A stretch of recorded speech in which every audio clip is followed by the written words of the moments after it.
Ada satu benda yang bila kita adjust benda ni je, kita boleh dapat apa yang kita nak dan unlock potential kita. Benda tu adalah positive self-talk. Okay, cerita dia macam ni. Saya sekarang dalam fasa untuk pandai pakai contact lens kau. Masa bermula saya pakai, masa tu bulan lepas, hujung bulan kot. Rasa ada event.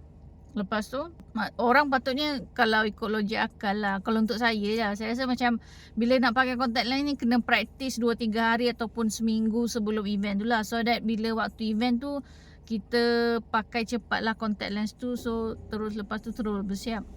Badan saya buat kerja gila lah. Masa tu baru beli contact lens, esok tu baru nak event, baru nak praktis lah. Masa tu memang rasa susah gila pakai contact lens sebab saya memang tak pernah pakai contact lens tau. Ambil masa lebih kurang 2 jam untuk pandai masukkan satu je contact lens.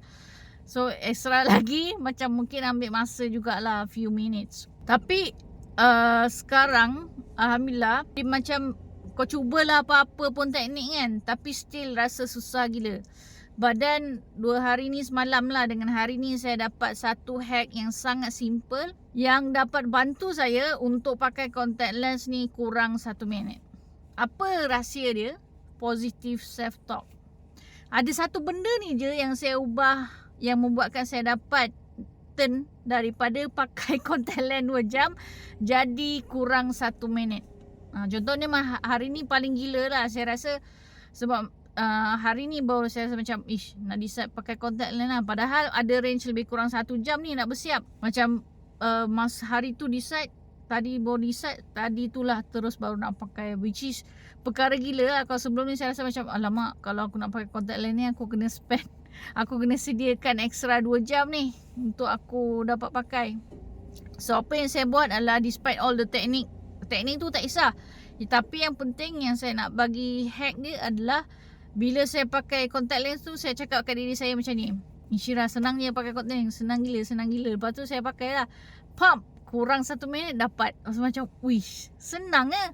So kita dah tahu hack tu kan, so saya gunakan balik untuk second contact lens kan, second mata kan. Lepas tu dapat juga. So apa yang saya nak cakap kat sini, the only thing that limit yourself adalah bukan orang lain kadang-kadang. Kadang-kadang sebab kepala otak kita sendiri, maksudnya mindset. Tapi bila kita ubah je apa yang kita fikir, kita akan dapat ubah hidup kita dan kita akan dapat apa yang kita nak. So itulah encouragement dia. Just change the way you think, you will change your life.